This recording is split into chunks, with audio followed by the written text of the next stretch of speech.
This webinar is going to focus more on how to set up partnerships and procedures within your organization and with other organizations to best build a common operating picture within the CBRNResponder platform. The main purpose of the CBRNResponder network is to allow for all levels of government, whether that be federal, state, local, tribal, or territorial, to collect, manage, and share their chemical, biological, and radiological data in a single space.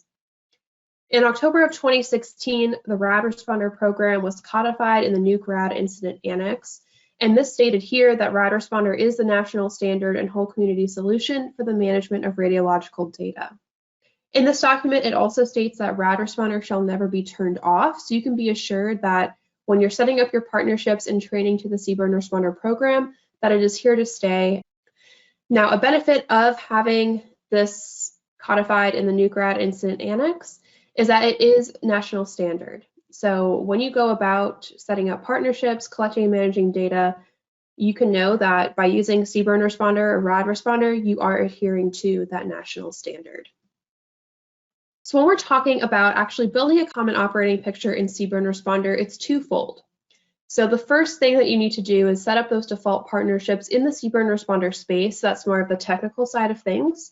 But you also have to write procedures for how you wish to share your data among your partners and what the policies and different scenarios are in which you will be sharing with your various partners. So we will be talking about, one, how to make and manage those partnerships in the CBRNResponder program, and then I'll also provide you with some guidance on how you can write your common operating procedures so that way you can best leverage CBRNResponder. So to start, we'll talk about establishing and leveraging your partnerships. Every individual that is in CBRNResponder must be a member of an organization. So there's no rogue personnel. And every organization that is in CBRNResponder must be a US-based federal, state, local, tribal, or territorial organization. We also have hospital and academia organizations as well as DoD organizations. But it is recommended that you set up standing partnerships with your surrounding local organizations, your various state agencies, your RAP team, your FEMA region, or any other organization that you may regularly work with or may need access to an event during an emergency. By setting up your partnerships at the organization level, this is going to save you time of adding partners to individual events in a real-world emergency. All partnerships are customizable, so you can choose which data types that you want to share with your partner and what data types you want your partner to share with you.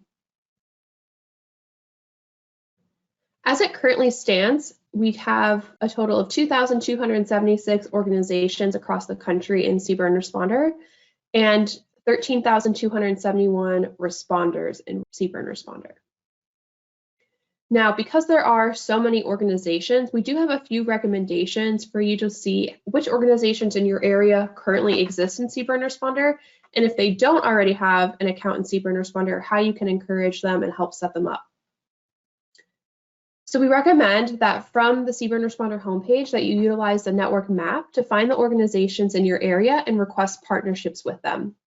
So from the post login page at the top, you'll see an Our Network ribbon. And if you expand that, you will select the network map. And this will bring you to a map that looks a little something like this. Once you're brought to this Our Network map, you can toggle off various layers. So I'll just toggle off all layers except for the organization layer. And here I can see every single organization in CBRNResponder. You can zoom into your city, your state, and you can then see all of the organizations that are in that area. So here we see hospital, federal, local organizations, and if you wanted to, you could easily request partnerships with these organizations from this network page. You would simply select the icon of the organization that you wish to partner with. You'll see some quick details about that organization. So the organization name, where it's located, are you already a partner, and which hazard types they have enabled. You can then select the View Organization Details option to be brought to their Organization Details page. Here you'll see some more information, whether they're Ad-Responder prepared or ChemResponder prepared. You'll also see their support phone number and email. And you'll see a button at the top to request a partnership with them if you do have that admin planner or personnel manager role within your organization. If you do wish to request a partnership with them, press that button. and you'll be brought to the Request Partnership page. So this form is going to allow you to select what you would like to share with your partner and which information you are requesting for them to share with you. You can choose to share as much or as little as you want, and in turn, you can request to have your partner share as much or as little information. So partnerships, they can be one-sided if that's something that you desire, but whatever you set as what you're requesting your partner to share with you, they must approve it before that information is shared. So this, again, is just that request form, but in order for that partnership to be established, the partnering organization must approve the request. There are various things that you can share with your partner: sit reps, data feeds, equipment, facilities, lessons learned, but we're going to focus a little bit on events today. So the event sharing section is going to be one of the most important aspects of the partnership functionality. This is going to determine who is automatically added to the events that you create and which events you are automatically added to that your partner creates. So here we have the 6 different types of events in CBRNResponder: emergency response, exercise drill, non-emergency operation, routine monitoring, special event, and testing and training. The way I have this partnership request currently filled out is that I share these events with the Palm Harbor Fire Department. So what this means is that if I choose to share the emergency response event type with the following permission with the Palm Harbor Fire Department, that when I go in and create a new event with my organization as the sponsor, and I choose the partners only sharing mode with that emergency response event type, they are going to automatically be added to that event as a partner with that view only permission. If I create a exercise and drill event with the partners only sharing mode, the Palm Harbor Fire Department is going to be added as a full participant, because when I was filling out that partnership request form, I stated that for any exercise drill event that I create, they will be added as a full participant by default to my event. For a non-emergency operation typed event, if I create that event and choose the partners only sharing mode, the Palm Harbor Fire Department is then added as a view only approved data partner.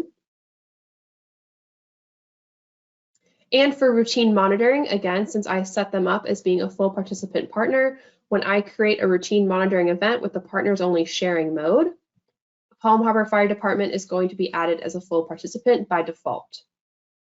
Since I have selected to not share special events by default with the Palm Harbor Fire Department, when I create a special event with the partners only sharing mode, they are not added. So not sharing any event type, for this instance special events with that organization, they will not be added to the event by default. And the benefit of establishing these default partnerships with your local fire department, your county public health departments, your RAP team, maybe US EPA, your State Department of Emergency Management, your state police, that when you have a real world incident, you're then able to share data in real time to achieve that common operating picture. Because once you create an event and choose that partners only sharing mode, all of these agencies and entities are added by default, and you don't have to worry about leaving anyone out. If you are not the organization that initiates a partnership, but another organization is requesting to partner with you, then it is your responsibility to review and approve or reject that request. From your organization dashboard, as long as you have the admin, planner, or personnel manager role, you can go ahead and review those requests. So here on my dashboard, I can see that I have 2 partnership requests. If I am looking to review or approve it, I can select the approve or reject option. And here I can see all of the parameters of that partnership. If you agree of what you want to share with your partner and what you want them to share with you, you can go ahead and approve that request. And if you do not agree to the terms, you can also reject it. Now, if you agree to some of the terms of this partnership, you would need to reject the partnership and then re-request a partnership with the parameters that you would like set. If there is something in the partnership request that you do not agree to, don't worry, you can always reject it and then just re-request a partnership with what you want to share and what you want them to share with you. Beyond setting up standing partnerships, there are a few things that you can do to help achieve that common operating picture in CBRNResponder. The first being reaching out to organizations that you may regularly work with that don't already have an organization in CBRNResponder. You can easily encourage them to request a new organization, and when they get to that request form, there is a request type. You would have them request a new organization and then select your organization as their sponsor. They can type in a message just for some greater information, and then they would fill out their organization name, abbreviation, and all of their organization details. Once they submit their request, that sponsorship request will come to you. A sponsorship request is just having your organization vouch that this organization has a need and is a legitimate organization to be in CBRNResponder. Your organization does not carry any additional obligation to them, it's just setting them up. If you agree to the sponsorship that yes, they should have an organization in CBRNResponder, they are legitimate, then you can go ahead and approve them. Once that new organization is now in CBRNResponder, you can then go ahead and initiate a partnership with them from your organization space. So pretty similar to what you did previously, except instead of requesting a partnership from that network page, you're going to just request a partnership from your organization space by opening up the partnerships page and then selecting request partnership. Now, beyond the partnership aspects where you can either share facilities, data feeds, you can have partners added to your events by default, you can also set up assessment delegates. So this is going to be important if a partner organization should also be assessing data that your organization has collected. So from that organization space on the left-hand side, you'll see an assessment delegates option. You'll open up that page, and if you have the proper permissions of assessment manager, admin, or planner, you can select the green Add Assessment Delegate option. From this page, you'll choose one of your current partners as your delegate organization, and then select the event types that you want them to be able to assess your organization's data. So in this example, I am choosing the Nebraska DHHS organization as my delegate, and I'm going to allow them to assess all of my organization data that's shared with them if it is an emergency response, exercise drill, non-emergency operation, or special event. This is all done at the organization side, and this just helps with setting up your partnerships, your delegates, all your parameters ahead of time, but you always have the customization to edit things within the event space and add partners and delegates ad hoc. If the organization that you want to add to your event may just be a one-time thing, maybe you're working with an exercise, or you've been called in to help with an event, but something that you may not need a standing partnership for, you can always add that partner at an ad hoc basis. Within your event space, you'll open up the configuration menu and select partners. And here is where, if you have, again, the event manager permission, you can select manage to then edit, add, or remove an event partner. If you wish to add them, you'll select that green add button, type in the name of the organization that you want to add to your event, then press continue, and then choose the participant type that you want them to have on that single event. Just like you could choose with standing partnerships, you can choose full participant, view only, and view only approved data. You can also assign assessment delegates at the event level if you need to. So if you added a partner and you maybe didn't set up your assessment delegate with them at the organization level, you can always do this at the event. So you'll open up your assessment delegates page. You'll then select the manage button next to the name of the organization whose data you want other organizations to assess. And you'll then choose the delegate or organizations where, in this example, the simulated CST and simulated police department can then assess data points owned by Chainbridge Technologies. So those are the technical aspects of setting up partnerships, delegates, ensuring that organizations that are in CBRNResponder, one, know how to gain access, and two, you know how to approve them. But aside from setting everything up technically in CBRNResponder, you do need to complement those settings with policy and procedure. While you can set up your partnerships to help gain appropriate access to different events and the various roles that they will have, there are some things and questions that need to be answered outside of CBRNResponder. One being, which organizations are collecting data? Are there some organizations that are only on for situational awareness? Are there some organizations that are really just collecting data and may not need any access greater than that.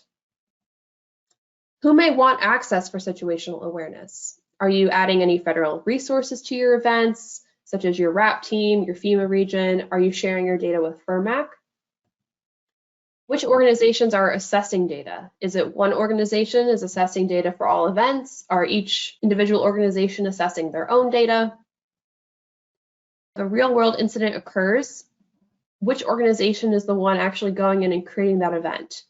Ideally, you don't want to have multiple events for a single incident, so having this established ahead of time is going to help with the execution of the event overall and ensuring that people are submitting data into the correct and single event. And then also, who is alerting others that an event has been created? You can get notifications if you're added as a partner, but how do you let your field teams and your responders know which event to use? So a lot of these questions need to be answered ahead of time and put into policies and procedures. So that way, when you do create a CBRNResponder event and you are entering data into it, these questions are answered to help hopefully achieve that common operating picture. It's also important that you ensure that you and your partnering organization stay proficient in the CBRNResponder program. So CBRNResponder is a living product. It's going to be updating and changing. While it is changing fairly regularly, it is your responsibility to ensure that you understand these changes, ask questions if you need to stay proficient. We also encourage you and your partner to become either RAD Responder or Chem Responder prepared, or even train the trainer certified. So becoming a RAD Responder prepared or Chem Responder prepared organization, it ensures that you are a trusted partner. It ensures that you have all of your equipment, your policies and procedures entered properly. So that way, when you are added to a real world event, you are added as a partner, you can be considered, again, that trusted partner and a proficient partner. In those Chem Responder prepared and RAD Responder prepared resource library folders, we do have existing guidance and examples of how those organizations have written their procedures. And these documents can then serve as guidance for your organization. These are very organization specific. So we have Iowa, Lancaster County, Maryland Department of the Environment, AFRAT, and more. But this is going to be a great resource and tool for you to leverage if you are brand new to writing your procedures using CBRNResponder, and it can help give you some guidance along the way. All in all, setting up partnerships in CBRNResponder is going to help aid in a response, but you need to complement that with written procedures that are agreed upon by your partnering agencies in order to ensure that everything runs smoothly and that you understand those various partnerships. If you have any questions about setting up a common operating picture in CBRNResponder or CBRNResponder in general, you can email us at support@cbrnresponder.net or visit our resource library.